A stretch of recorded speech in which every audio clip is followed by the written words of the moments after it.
Sino ka ba? Hindi ka parte ng pamilyang to kaya wala kang karapatan. Nakita kong dumaang lungkot sa mga mata niya pero binaliwala ko to. Nakakatawa, 'di ba?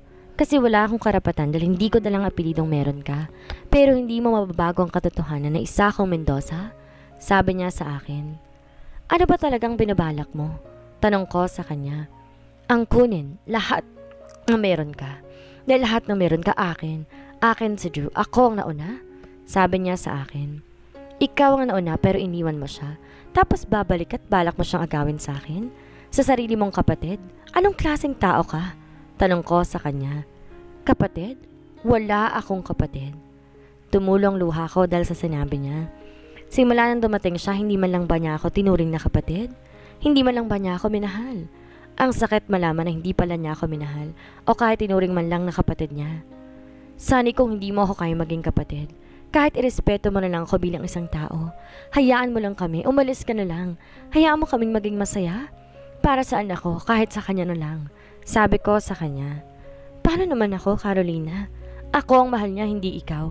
Kaya ka lang niya hindi iniwan dahil sa anak ninyo. Dahil lang sa anak niyo. Dapat ikaw ang umalis at hindi ako. Lahat naman nasa iyo na. Si Drew lang ang meron ako. Carolina, siya lang. Kaya nga ako bumalik dahil sa kanya. Umiiyak na sabi niya sa akin.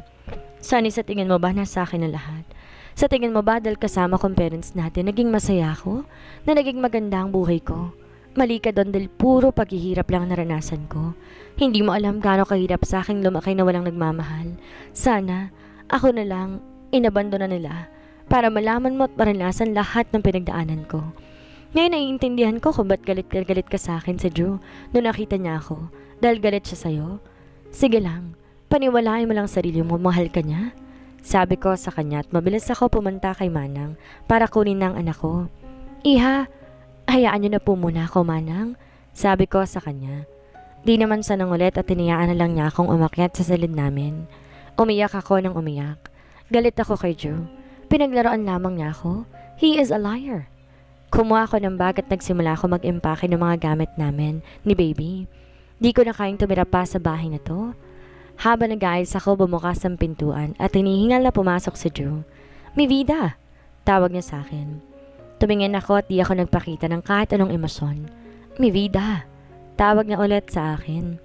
Masaya ka na ba? Masaya ka na ba na ginagawa mo akong tanga? Masaya ka na ba na sinaktan mo ako? Bakit? Ano bang kasalanan ko sa'yo? Bakit ako? Bakit Drew? Umiiyak na tanong ko sa kanya. I am sorry, mi vida. You lied to me. Simula pa lang, nagsisinungaling ka na sa akin. Tapos sasabihin mo, sorry? Sinira mong buhay ko, tas patuloy ka pa rin magsisinungaling sa akin. Minahal mo ba talaga ako? Bilang ako? O minahal mo lang ako dahil kamukha ko si Sunny? Tanong ko sa kanya. I love you, mahal kita.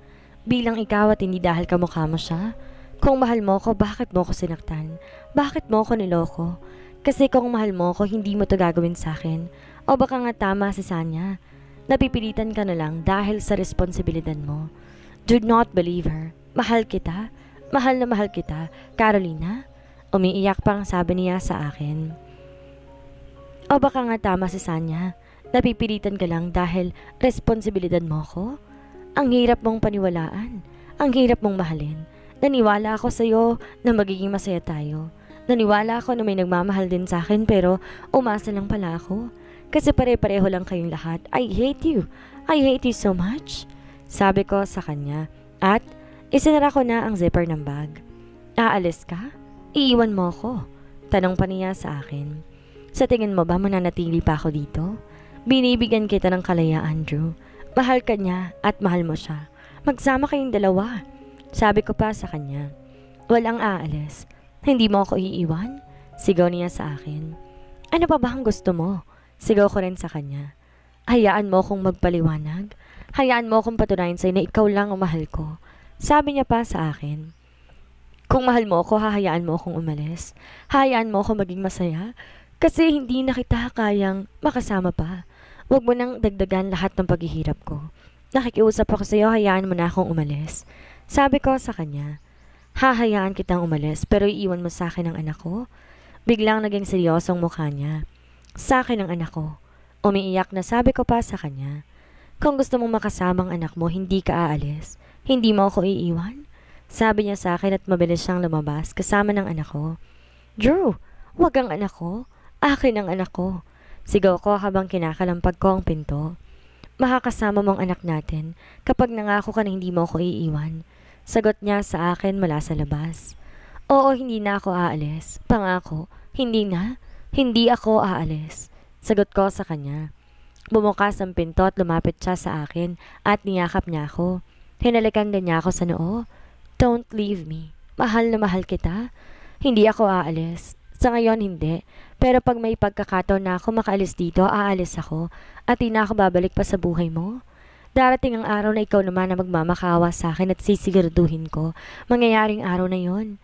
Kayong dalawa ng mga manloloko at sinungaling, pagbabayaran ninyong lahat ng sakit na dinulot ninyo sa akin. Sad ko sa sarili ko. Masamang tingin ang binigay ko. Archer Drew's POV. Kakaibang sayang naramdaman ko habang hawak ko ang anak namin. Natakot ako na hindi siya sumasagot sa tawag ko at di ko alam kung nasan siya. Mabuti nilang tinawagan ako ni doktora kaya mabilis akong pumunta sa klinik pero sarado to kaya't sa bahay na ni Doc ako dumiretso. Archer, can we talk? Tanong sa akin ni doktora. I'm sorry, Doc. Nahihiyang sabi ko pa sa kanya.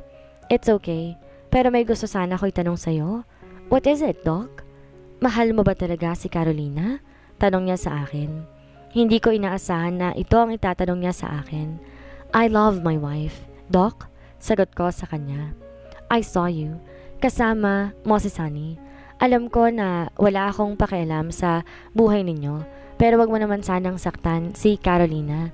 Hindi niya deserve yon, lalo na may anak na kayo. I respect you na tinatago mo siya bilang asawa mo. Pero wag mo naman sanang siyang saktan. Hindi na siya iba sa akin kaya kita kinakausap. Mabuting babae ang asawa mo at sana alagaan mo siya. Sinamahan ko lang po siya na tumingin ng kondo dahil gusto kong umalis na siya sa bahay namin at mahal na mahal kong asawa ko, Doc. Sagot ko sa kanya. Magsisimula pa lang totoong buhay nyo bilang mag-asawa, lalo na may anak na kayo. Mas lawakan mo pa ang pasensya mo sa kanya dahil maraming magbabago sa asawa mo at kailangan kanya sa tabi niya. Paalala sa akin ni doktora. I will, Doc. Aalagaan ko ang asawa ko. Sagot ko sa kanya. Ngumiti siya sa akin bago lumabas. Napangiti naman ako habang pinagmamasdan ko ang mag-ina ko. Alam ko na nasaktan ko si Carolina at mas natatakot pa ako ngayon. Sa buong buhay ko ngayon lang ako nakaramdam ng takot na iwan niya ako. Lalo na hindi ko masabi sa kanya ang sekreto na matagal ko nang itinatago sa kanya. At ngayon, bumalik na si Sanya at natatakot ako na sabihin kay Carolina ang tungkol sa nakaraan namin ng kakambal niya. Flashback. Nung dumating si Drew galing sa ibang bansa, I miss you, Ollie. Napakunot na ako dahil sa babaeng nasa harapan ko na ngayon. Who are you? Tanong ko sa anak ko kahit alam ko na kung sino siya. Hindi mo na ba ako nakikilala? I am your Sunny. Nakangiting sagot naman niya sa akin. Anong ginagawa mo dito? Bakit ka nandito at ba't ka pa bumalik? Naiinis pang tanong ko sa kanya. Pinipigilan ko ang sarili ko na sigawan siya. Asawa mo pa lang kakambal ko? I am her long-lost twin sister. Alam ba niya na kamukha niyang unang babae na minahal mo? Nakangisi pang tanong niya sa akin. Huwag mong pakikialaman, si Carolina. Takot ka ba na malaman niya kung sino ako sa buhay mo noon? Dahil babuntis siya. Pero ako ang mahal mo. Shut up! Inis na sabi ko pa sa kanya at nakita kang bumaba na sa kotse ang asawa ko. Kakarating ko lang galing sa ibang bansa at wala naman sinabi sa akin si Carolina na nagkita na pala silang dalawa. Ipinakilala sa akin ni Carolina ang kapatid niya. Hindi na lang ako umimik at hanggat maaari umiiwas ako dahil mahal ko si Carolina. Alam ko ang ginagawa ni Sanya. She is trying her best to seduce me. She is my ex-girlfriend, ang babaeng nang iwan sa ere. Ang babaeng pakakasalan ko sana noon at ngayon babalik siya na para bang walang nangyari sa aming dalawa. Na parang okay lang ang lahat. Wala na akong pakialam sa kanya pero ayoko sa presensya niya. Do you really think na hindi ko alam ang ginagawa mo? Sita ko sa kanya. Oh, come on, Drew. Nakita mo naman to, di ba? Bakit ayaw mo ngayon? Tanong niya sa akin. Stop being desperate dahil hindi bagay sa'yo. Sabi ko pa sa kanya. Oo, nakita ko at naangkin ko na siya noon pero hindi ako nauna at isang beses lamang yon. We can keep this as our little secret. Dagdag pa niyang sabi. I love my wife. Sagot ko sa kanya. Love? Paano mo nasabing mahal mo siya kung magkamukha na naman kaming dalawa? Sabi pa niya sa akin. Mahal ko siya sa kung ano siya at kung ano man meron sa atin sa nakaraan tapos na yon. Wala na magbabago kahit anong gawin mo. Hindi ko nababalikan ang taong nang iwan sa akin. Sabi ko sa kanya. Pero mahal pa rin kita. Kaya nga ako bumalik dahil mahal kita eh. Sabi niya pa sa akin. Hindi na kita mahal. Mahal ko ang asawa ko. Sabi ko sa kanya. Gusto ko nang linawin sa kanya ang totoo na hindi ko na siya mahal. Mahal ko ang asawa ko. Ang mahalin siya ay isa sa pinagsisihan ko sa buong buhay ko. Ano kayang mangyayari kapag nalaman ni Carolina ang lahat ng ito? Don't you dare! Galit na sabi ko sa kanya. Hindi ko sasabihin sa kanya kapag pumayag ka sa gusto ko. Binablockmail mo ba ako? Gusto lang naman kitang makasama. Alam ko naman na mahal mo pa ako. Galit ka lang kaya ka ganito sa akin? Kaya ko naman ibigay sa iyo ang pangangailangan mo na hindi kaya ibigay sa iyo ng asawa mo? Sabi pa niya sa akin. That is not gonna happen. Mahal na mahal ko si Carolina.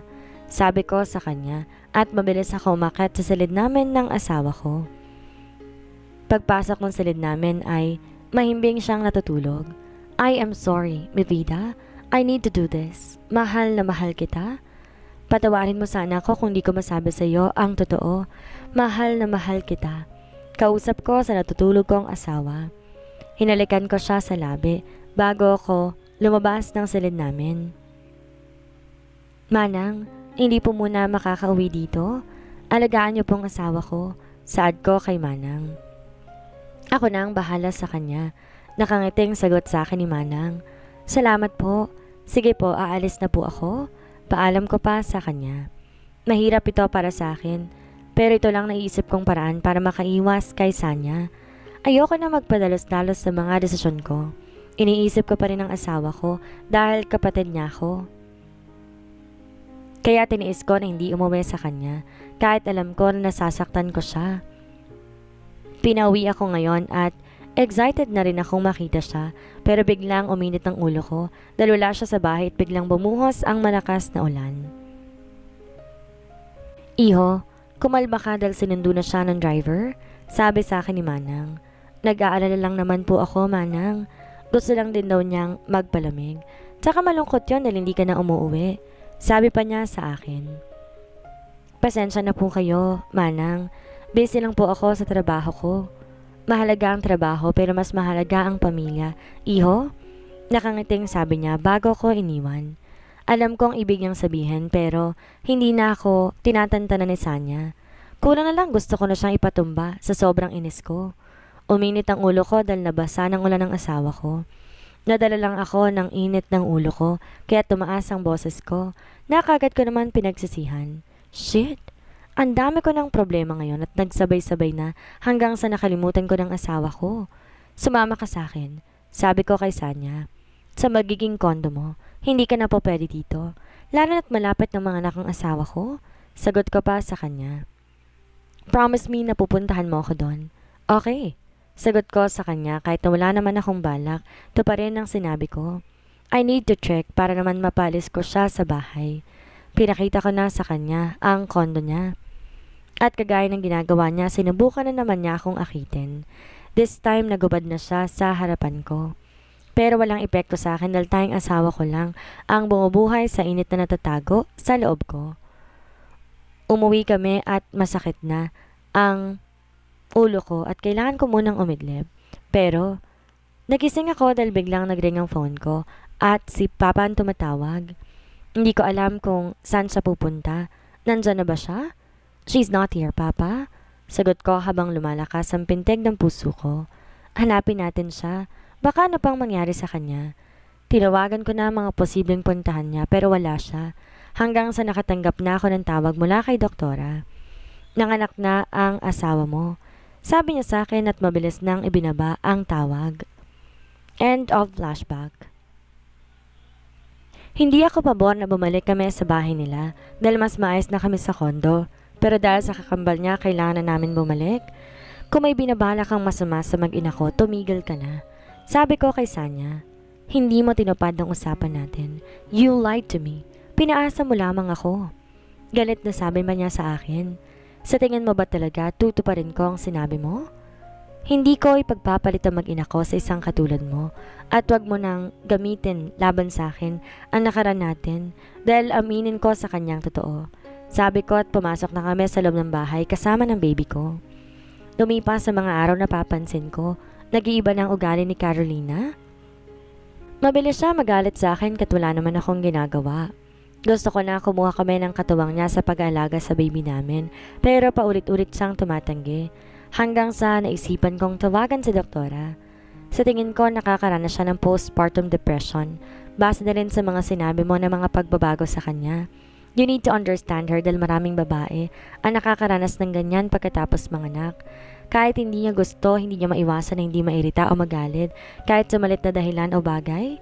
Hindi niya kayang kontrolin ang emosyon niya. Sad sa akin ni doktora. Postpartum depression? Tanong ko sa sarili ko. I do a research at tama si Doc. Ang mga nakikita kong pagbabago kay Carolina ay ang mga nababasa ko dito ngayon.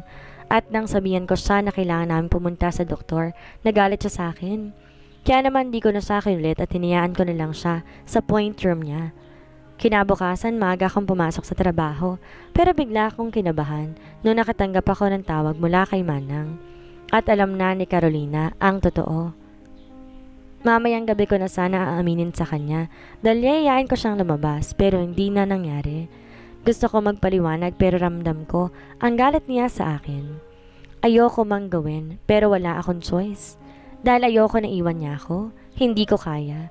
Kaya tinakot ko siya. Naging mahinahon na siya at mabilis akong lumabas para puntahan si Sanya. Umalis ka na. Alis! At huwag ka na magpapakita pa dito. Sigaw ko sa kanya at kinaladkad ko siya palabas ng bahay.